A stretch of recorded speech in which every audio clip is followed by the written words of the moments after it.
Hello team, welcome to another ATP Geopolitics video with myself, Jonathan MS Pitts. Ukraine War News Update, first part of the 18th of March 2024. Sorry this is a bit late, a system update things that has caused me a couple of hours worth of scratching my head and trying to find out solutions, and I've found them. Now, we did a live stream last night, myself, Prof. Gerdes Explains and Greg Terry Experience, to raise funds for armoured medevac vehicles. It was an incredible success, and I just want to say a couple of things. One, thank you to all the people who donated incredibly generously to that.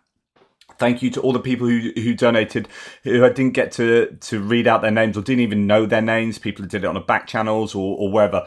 Just huge thanks. That's the first thing. Second thing, and the most important thing, the second thing is that on that live stream, a few people were hidden and blocked by a moderator issue that I don't know. I still don't know what has happened. I hope to have allowed everyone who was accidentally blocked back on. If you aren't able to comment and you're one of the usual commenters, please just contact me on Discord and we'll try and sort that out. But real apologies about that. I don't really know what happened. Lawrence22, if you want to reach out to me, please do.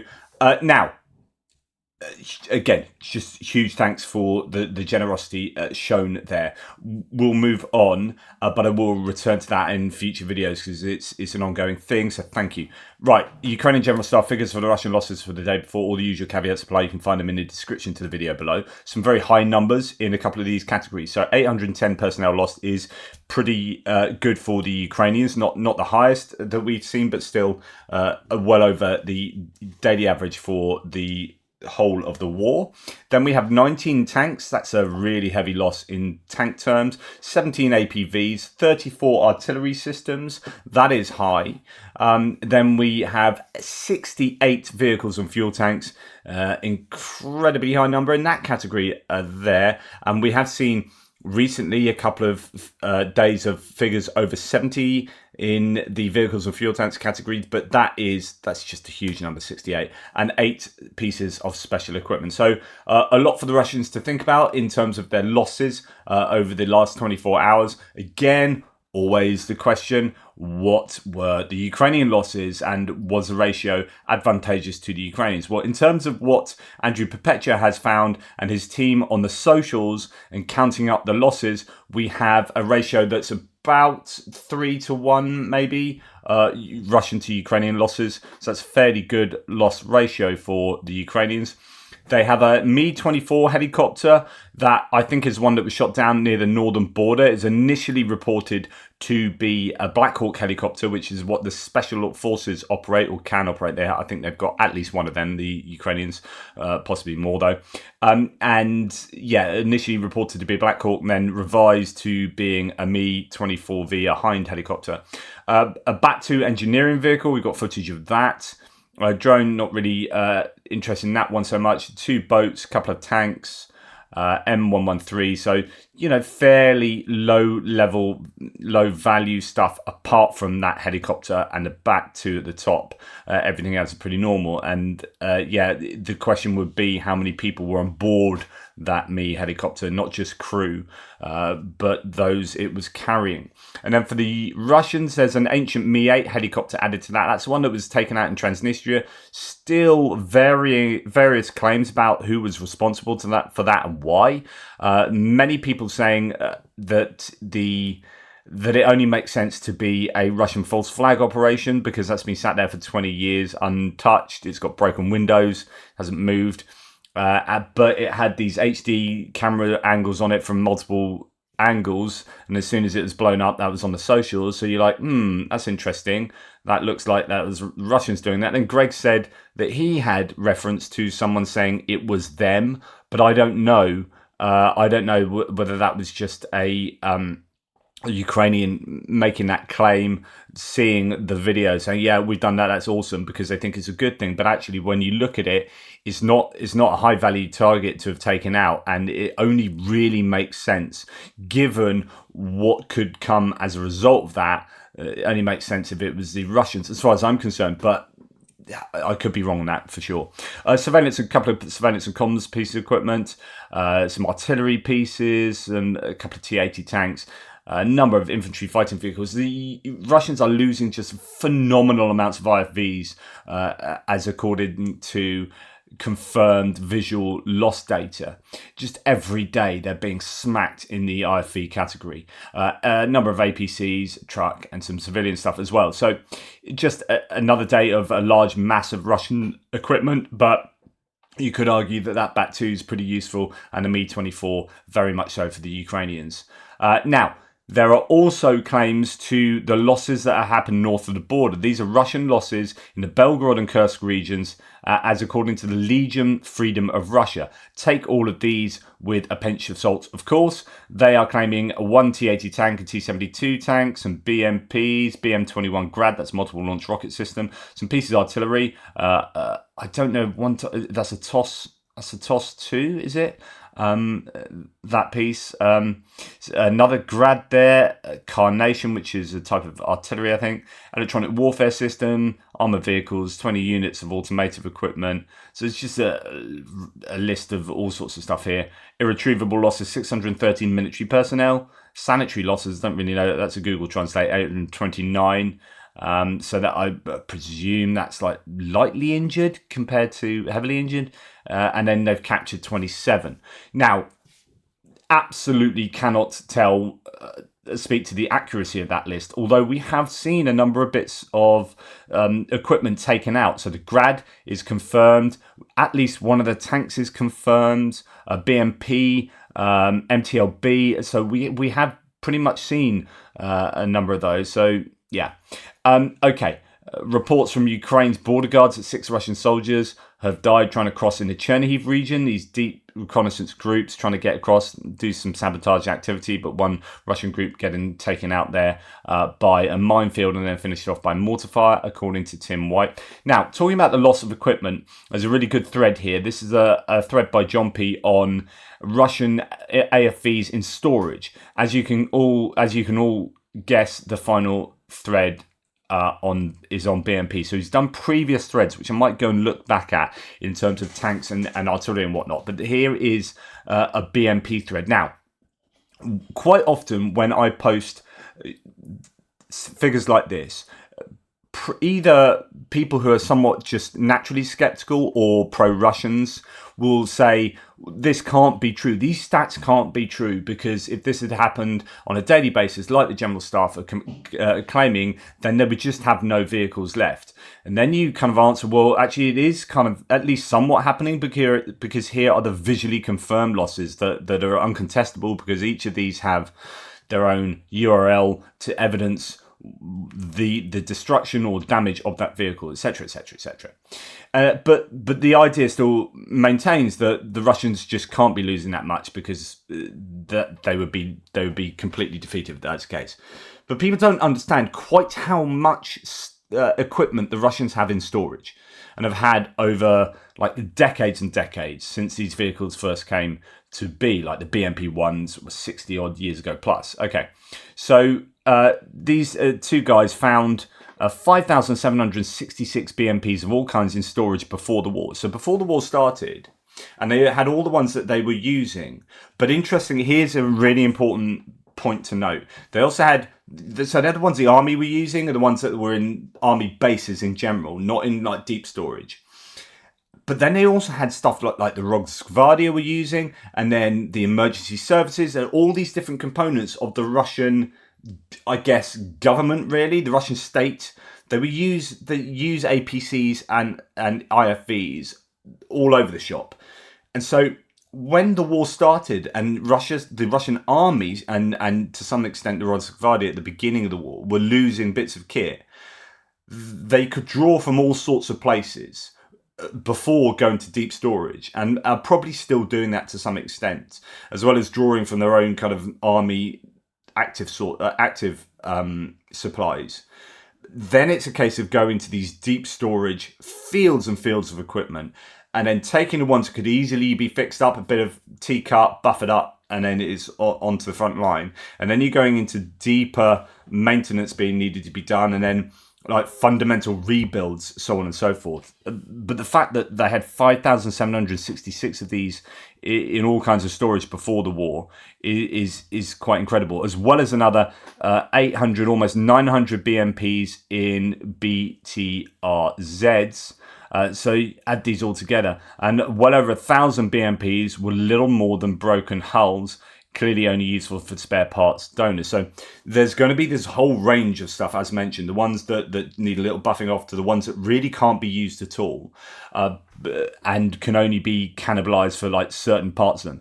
Just look at that image to get an understanding. That's just one area of one field in one storage facility in Russia, and they have many of these storage facilities. So just gives you an idea of the sheer scale of numbers of vehicles the Russians have been able to pull from. And so when they're talking about their production numbers on a monthly basis, the production won't be new equipment. It will largely be, I mean, there's partly that, but be largely drawing stuff from deep storage and refurbishing them. We also found 600 to 700 BMP based support vehicles such as Brem 2s or PRP 1s, which aren't actual combat vehicles, but we included in the counts. So with all that said, numbers have clearly dropped. There isn't that much on figures per se to say, as this other chap has already done on his own pretty good analysis of stored BMPs a few months ago. But we barely found any new satellite footage this time around in this new analysis. Mostly this thread is about caveats on Russian BMPs in storage. First, I counted BMPs per type in updated images. 539 BMP2s, 5 BMP3s, hardly any BMP3s, still close to 1,000 broken hulls, several BMP-based, hundreds of support vehicles, and many of the rest are BMP1s. So that's a 5 BMP3s. And we can clearly see that BMP2s are going to be added to the list of Russian armoured vehicles that are going extinct in Ukraine, just like MTLBs or BTR-50s. At the current rate of losses, I'd be thoroughly surprised if Russia still retain any BMP2s in storage by this year's end. But we also have to account that not every hull will be worth restoring. Some will inevitably be only good to cannibalise. However, as with any equipment refurbished, there's a time delay between taking them from storage yards and putting them into service. So time will pass between the moment the last BMP2 is taken from storage and the moment it's deployed in Ukraine. This will probably mean that Russia will devote more refurbishing capabilities to BMP1s to compensate and keep their quantitative edge over Ukraine. So just to translate some of this and also put it in the context of what I've said previously, we saw that BMP1s started disappearing off the loss lists. And one of the theories is that the older ones, they initially refurbished all the vehicles that could easily be refurbished. And then you get to the stage where you're having to fundamentally rebuild vehicles. And if you're going to fundamentally rebuild vehicles, you are going to rebuild the BMP2s that are newer rather than the BMP1s. If you're going to put the same amount of effort into building a vehicle, you're going to do the better one. You're going to rebuild the better one. But then recently we started seeing BMP1s coming back onto the loss list. Now this makes a little bit of sense of that, which is to say that there aren't that many BMP2s left, full stop. And so therefore they're going to be dipping back into the BMP1s that they have to do really heavy work on. Anyway, just a theory. This will probably mean that Russia will devote more refurbishing capabilities to BMP1s to compensate and keep their quantitative edge over Ukraine. The number of total BMPs in storage nowadays, from Haimased's thread to this one, obviously very slightly increased as we found some more bases and we counted support vehicles. So not just finding some more bases, but also finding like Brems and these support vehicles based on the IFV chassis. But you can it's just phenomenal amounts of equipment that the Russians have in storage, in deep storage. Now let's take a look at some bases to see actual drops in storage. First, the Sevastopol base, where there were only BMP2s pre-war versus June 2022. So this is pre-war in Sevastopol. and that's what it looks like now. So you can see they're dipping largely into that, and it is a reduction, but there are other ones that can still be drawn from, or something can be done for them, or I guess you just melt them down. And then you've got another base, pre-war versus March 2023. So again, this is going back one whole year though, so you can see that has been massively reduced in terms of numbers there. So this is almost full, bar this little area there. And 1 year ago, March last year, that was effectively almost empty. Okay, that's really significant. Now, by the way, the one previously was pre-war versus June 2022. So that is pre-war and June 2022. So that is now almost 2 years ago anyway. That's that. So trying to get some of the imagery, they're obviously struggling to get some of the more recent imagery for this. It would be really useful to get the most recent imagery. So pre-war versus September 2023. So this is now sort of 6 months out of date. But you can see that there isn't too much difference between these images, the recent ones and the previous ones, taken out a number of lines there, but still quite a few vehicles to draw from, but again 6 months old, and we don't know what state those vehicles were in. And here's pre-war versus July 2023, so pre-war there, and then July, you can see there's many of these have been taken away. There are gaps between some of these, but still there are vehicles there to be used. You can see far more lined up in a much more organized fashion. And then as we go forward, many have been taken out, and it's a bit more sort of disjointed as they take bits and pieces from here and there. You get whole areas taken, but then still a number in existence there. Anyway, the only base where BMP's increased was this base, and I would have no idea why that would be. But anyway, they might have taken them out of garages and placed them there. Besides that, every other base has seen a big drop in stored BMPs. It's true that they didn't remove as many BMPs as tanks for most of the year, which is weird when you think about it. I think that's because they had a lot stored indoors, and possibly they had requisitioned BMPs and BTRs from other security services. That's what I was talking about earlier. TMB 2021 stated that the Border Guard and Rosgvardia had up to 2,700 BTRs and BMPs in service. So now, and for the past year or more, they're down to their storage facilities. So they're not only drawing from these deep storages, but they're basically taking everything from border guards and Rosgvardia and everything inside Russia. Overall, even if always out of a decrease in quality, so you've got to remember that each of the new ones coming out will probably be less able, less capable than ones that have been refurbished previously. They're getting their poorer hulls and trying to reinvigorate them. Russia still has BMP-1s to carry on the war effort, and this is the important part, for another 1.5 to 2.5 years, in his humble opinion. There's a lot of variables to that, such as how many stored BMPs are actually repairable, and how long it would take them, but we shouldn't underestimate them. Refurbishing armour is clearly something they have become quite adept at over the last 2 years. We also have to account for external variables such as Russia buying armour from third parties, and that applies to all kinds of equipment, not just BMPs and AFVs in general. So I think that is interesting, but it does show that they have at least BMP-1s to keep them going for some time, if not across the BMP variants. Okay, this is the supposed Black Hawk helicopter being shot down, but actually imagery seems to indicate, although it's got the paint job of a Black Hawk, actually that paint job can be seen on other helicopters, and the idea, even the Russians who initially claimed it was a Black Hawk then claimed it was a Mi-24 Hind helicopter. But anyway, shot down near the border. That's a problem for the Ukrainians. Now, the imagery of the Mi helicopter Mi-8 being blown up in Transnistria came out very quickly, it appears, after it was blown up. It was a helicopter hadn't been moved for 20 years. It's got a broken window there, I think covered in kind of green algae and whatnot. Pointless to take out if you're Ukrainian, really. I mean, you can spend your effort on other targets, right? Not a helicopter hasn't moved for 20 years. But it's odd that they would have CCTV specifically on a helicopter that hasn't been used for 20 years. It's like, oh, let's go and set up a CCTV. Yeah, where should we put it? You know, that thing that we don't care if it gets nicked, or the stuff the thing that we've allowed kids to throw bricks at. Yeah. Well, I want CCTV on that. So it doesn't make any sense, and it's actually there's imagery of this from multiple angles as well. You're like, why would you have multiple angles of such an old piece of kit and then put it out straight away? And unless you want to say, look, what the Ukrainians have done right now, we can react to them in Transnistria, and we can ramp up stuff in Transnistria. So I just think this is far more works in favour of the Russians than the Ukrainians, but I could be wrong. Right, there's that Bat-2 that we see on today's list. I mean, that's got almost looks like a Mad Max style front to it. But yeah, that is a recovery vehicle that's been lost.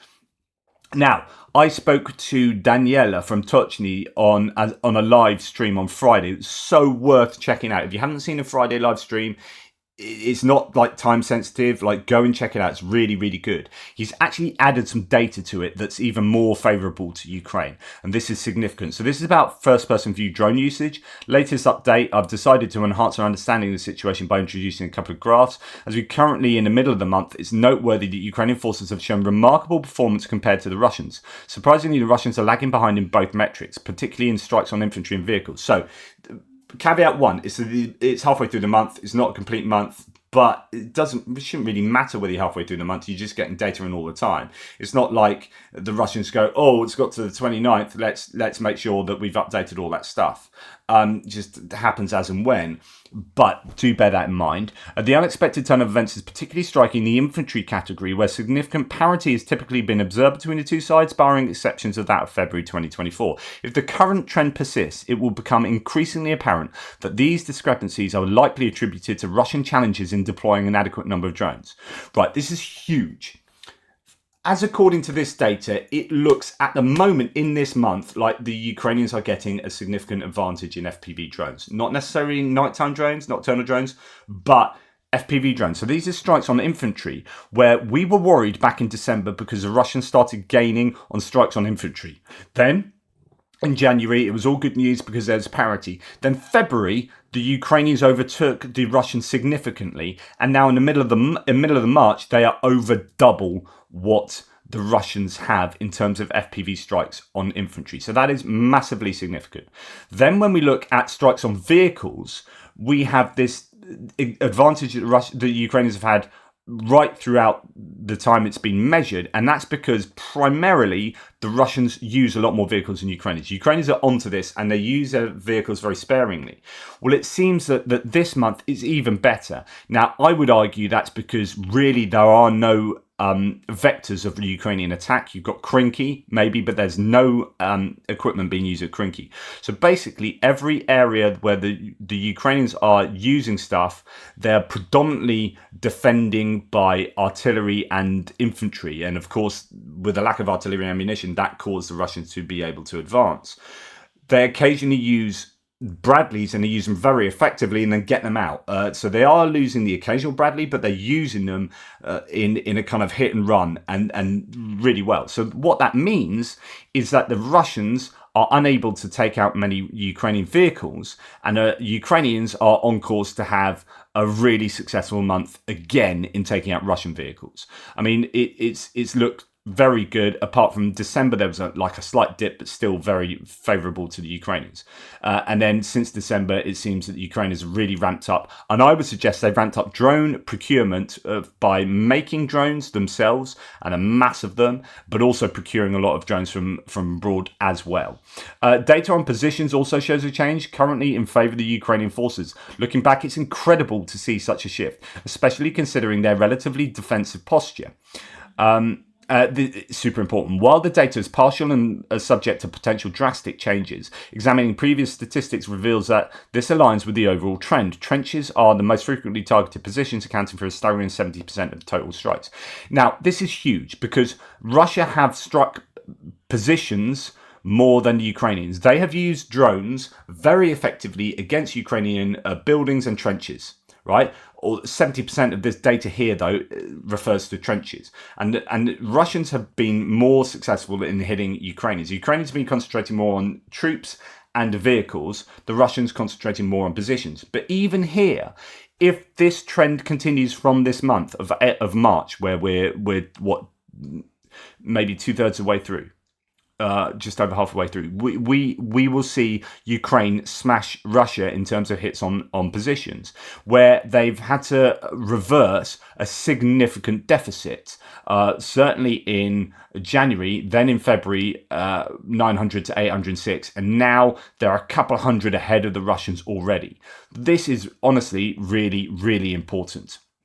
Now, the total number of FPV drones deployed by Russian forces stands at 9,155, while Russia has deployed 6,422.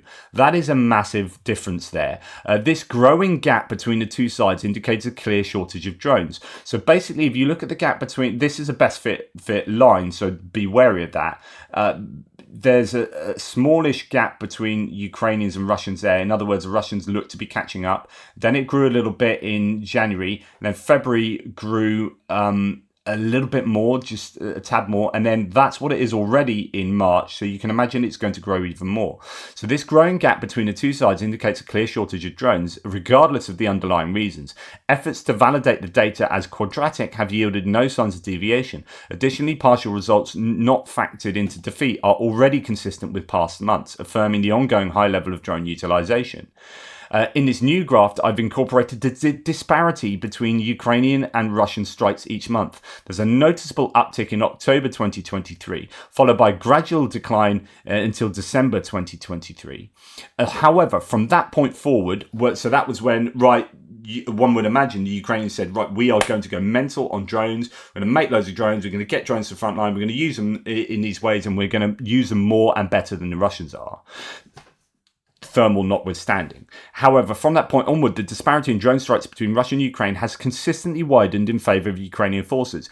Currently, we cannot fully explain the December trend, but it's likely attributed to a shortage of parts from foreign countries, hindering FPV drone production and delivery to the front lines. However, with a shift towards a more domestic production, this issue has been resolved, resulting in a stable supply chain. So now look at March, and we are 18 days through January, February, March, 31-day month, right? So, and we're already at almost the disparity there was last month. So March could be a record-breaking month for Ukraine, and that is incredible. Their turnarounds have been significant. So regarding this is now we're getting onto night vision, and good news again. So regarding night vision and FPV drones, both sides have demonstrated adaptability since the outset. Initially, every FPV drone possessed night vision capabilities, peaking at 101 drone strikes in February. However, the Ukrainians have since closed this gap and currently lead with a total of 62 strikes. It's highly probable this lead won't persist, given Russia's presumably superior capability in this sector. However, if you've got 62 to 21 Ukrainian thermal drone strikes now, then you've already got 62 as opposed to 22 from last month. So they've already tripled last month's usage of night vision drones, first-person view drones. And that is incredible, and we're only 18 days through a 31-day month. So where Russia clearly had a massive advantage previously, that may well have been turned around this month already on the stats, but even if it hasn't been turned around, then Ukraine have already closed the gap, will have closed the gap significantly, because they've already got triple what they had previously. For strikes on logistics, I present the following pie chart illustrating the types of vehicles targeted by FPV drones since their inception. As depicted, Russia has consistently targeted smaller vehicles, such as pickups and cars. Conversely, Ukrainian forces have taken a different approach, focusing on a significant proportion of their strikes on trucks, which account for 56% of all strikes conducted. Additionally, they have targeted loaf vehicles extensively, commonly used by the Russian army by transporting troops, ammunition and other war materials along the front lines, comprising 23.6% of total strikes. It's evident that both parties have sought to disrupt logistics diversity using FPV drones, but the data suggests Ukrainians have employed them more effectively. Further insights will be forthcoming in weeks ahead. This is brilliant statistics, just like so useful that people like Tochny are doing this, that Daniela does this, and I can't wait to get him on again going forward. I've had him on a good number of times already, and it's always enlightening. Really good stuff. Okay, Just an example of a Russian tank being taken out by the people north of the border, the Siberian Battalion. So just to say that there is evidence that they are doing at least some of what they're claiming. And the Amur region in Russia, a freight train with 20 wagons has derailed. This is just a little bit of an extra I guess, logistics headache for the Russians. A freight train with 20 wagons has derailed after an accident with a passenger car. All train traffic on the route between Gorelia and Bamovska is temporarily suspended. And that looks like a significant derailment that will take a good while to sort out, I would wager. Right, now moving on to distant strikes. The Ukrainians intercepted 17 out of 22 drones last night, which is, I guess, okay as an interception rate, but that's still 5 drones getting through. Don't know where they hit. Russia also hit Kharkiv region with 5 S-300, S-400 missiles and 2 Kh-59 guided air missiles hit Sumy region. So the Russians are still hitting Ukraine with their ballistic missiles, mainly, that are very difficult to shoot down. The Ukrainians are suffering. There are a number of places that have really been badly hit. Whether the Ukrainians are successfully hitting... whether the Russians are successfully hitting Ukrainian military targets, military industrial targets, I can't say. There's lots of evidence they are at least hitting residential areas. So we shall see. And in fact, so the Odessa double tap strike that was pretty horrible, 4 nights ago, something like that. They've now done that on Mykolaiv, doing another double tap, targeting the same site twice to maximize casualties, killing 1 and injuring 8 civilians. There is a big question mark over the Russians as to whether they've used their munitions effectively. So if you look at the whole course of the war, when Ukraine has been able to hit into Russia, you look at what they've done with the oil refineries over the last couple of weeks. They go specifically for things that are going to get maximum gain for them. Military targets, or in this case, hurting the Russian ability to fund the war. Russians, when they use their missiles and Shahed drones, don't always seem to be going... They do hit military targets, and we don't often hear about it. So you've got to remember that. The Ukrainians are very good at keeping quiet where the Russians have been successful. But there's an awful lot of missiles that have been sent into Ukraine over the course of the war that appear to have been aimed at civilian infrastructure in order to try and break the spirit of the Ukrainians.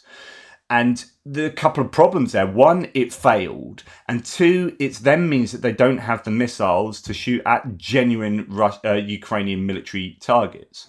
And so they've got to a point where they're not firing huge volleys of missiles because they don't appear to have them, or they're stockpiling them. And the Ukrainians are able, for example, to build a whole load of drones, as we just talked about, and those drones are being used effectively on the front line. The Russians might rue the missed opportunities of really aiming at military targets. Now, the question is, why haven't they aimed at military targets? Is it because they don't have the intelligence, the quality surveillance from ISTAR, intelligence, surveillance, target acquisition and reconnaissance? How's satellite imagery working for them? Are they unable to hit some of these, to know where these targets are, and so end up just firing stuff at civilian targets or civilian infrastructure? Or do they know the military targets but choose civilian infrastructure as being more important for their own strategic reasons? I don't know. Anyway, Kharkiv here, region hit. A local fire department was hit again. This is civilian infrastructure being hit that looks like an attempt to break the spirit. I mean, this is more to do with shelling, I would have thought, or rocket attacks than missiles or Shahed drones. Although it does add that in after the drone and missile tweets, so it could well have been hit by a drone or something. Dramatic photos coming out from Kherson that was shelled again. I mean, I was staying in Kherson. This is where I was. And to think that the Russians just indiscriminately hammer it with all sorts of munitions, I think it's pretty shocking. 5-story apartment block was engulfed in flames, but the fire was extinguished quite quickly, according to the fire department. And then the Ukrainians actually didn't seem to have any success in hitting oil refineries last night, or at least there's no news out of Russia of that yet. That doesn't mean it didn't happen. It does look like Yaroslav refinery was targeted, and that's north of Moscow, as a drone was unsuccessful At least one drone had travelled 700 kilometres to fall short or fall wide of that target for one reason or another. But yeah, I don't think that does this. Yeah, I don't think that we have any other news of any other refineries being struck. Although I would expect continued attacks on them, but I wonder whether they were putting most of their effort, the Ukrainians, into before the election. Now the election's done, we might see both the Russians and the Ukrainians to take a step back a little bit. I don't know. Right, on to other bits and pieces, mainly about the elections that took place, where Putin got an amazing, who knew, 88% of the vote against no one in particular. And it's all made up, let's face it. But an interesting movement called Noon Against Putin. And these protests were held in all sorts of places where there were embassies for people to vote, but also within Moscow itself. So these are diaspora people that went out at a particular time. I think it was noon. They queued up to vote at that time, and I presume vote against Putin. And so it's like a concerted effort to show a visual representation of the distaste for Putin. Now, of course, none of those will be counted as votes against Putin. You can rest assured it's all kind of rigged. But you know, interesting that this happened. Here's Dubai, but it happened in a number of places. Even in China, Noon Against Putin protests is happening. This is Shanghai. Russian exiles suddenly turned out at the same time. They were encouraged to move, but no one did. This is possibly they went to vote, but actually didn't vote. They just stayed there. So it's kind of a protest. I'm not 100% sure. But yeah, certainly lots of talk about people kind of protesting in different ways of the vote. And obviously all the stuff to do with ink being poured in ballot boxes and people setting fire to their ballots and so on and so forth. That all happened and many people were arrested. Putin then came out and actually mentioned Navalny by name, which he doesn't do. So that's really interesting. So in part of his speech, I think he said, as for Mr. Navalny, yes, he passed away. We have had other cases where people have passed away. Didn't this happen in the USA? There was an idea to exchange Navalny for those who are in Western countries, but death happens. That's a final comment on Navalny there. It doesn't accuse anyone of murdering Navalny, though, so that's interesting. Right. New York Times reports 5 takeaways from Putin's orchestrated win in Russia. Although victory was a foregone conclusion, Putin's performance exceeded expectations. The Kremlin failed to fully achieve the image of national unity it sought. Putin will claim a popular mandate to continue a war in Ukraine, and that's exactly what he said publicly. War will remain an organising principle for the Kremlin. New military mobilization and increased internal repression are not far off. In other words, you are going to get possibly a mass mobilization of Russian people into the armed forces, and there will be, with that, a repression of internal dissent. You will get just a stronger dictatorial grip on the nation from Putin. So Anton Gerashchenko, now to go back to oil refinery hits, just a general analysis here. Russian refineries on fire since the beginning of the year. There have been 15 drone attacks on 13 oil refineries in 9 regions of Russia, according to the Insider. 8 refineries with a combined capacity of 83 million tons per year were significantly damaged. Total installed capacity of the attack refineries is 178 million tons per year. Taking into account what only credibly damaged primary refining units, 46 million tons per year of refining capacity was affected. That is 14% of the refinery capacity and 17% of the oil refined in 2023. That's a massive hit on their main source of income. Ryazan and Samara may be the next targets. The insider source believes, firstly, they are potentially achievable, and secondly, they play an important role in supplies for the army. As reported by a Russian Telegram channel, a series of attacks by unmanned aerial vehicles inflicted on Slavyansk oil refinery in Krasnodar region of Russia resulted in the damage in the atmospheric and vacuum blocks of the plant. Atmospheric units that play a key role in the oil refining process suffered damage, including the destruction of equipment. This can lead to reduced productivity and quality of the recycling process. The vacuum unit was also attacked, causing the production process to become unbalanced. And this has been the case with a number of places. They've been hit in the components of the refining process that are the most difficult to replace, like cracking towers and all sorts. In the meantime, Russian propagandists have been given a new instruction manual. Solovyev, for example, said that businesses should protect themselves from drones on their own. Otherwise, these refineries could be returned to state ownership.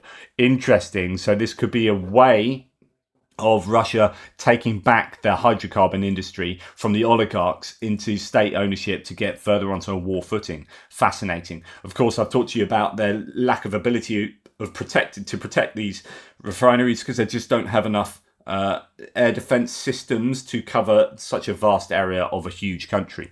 Anyway, that's enough from me. Thanks for watching. Please like, subscribe and share. Take care.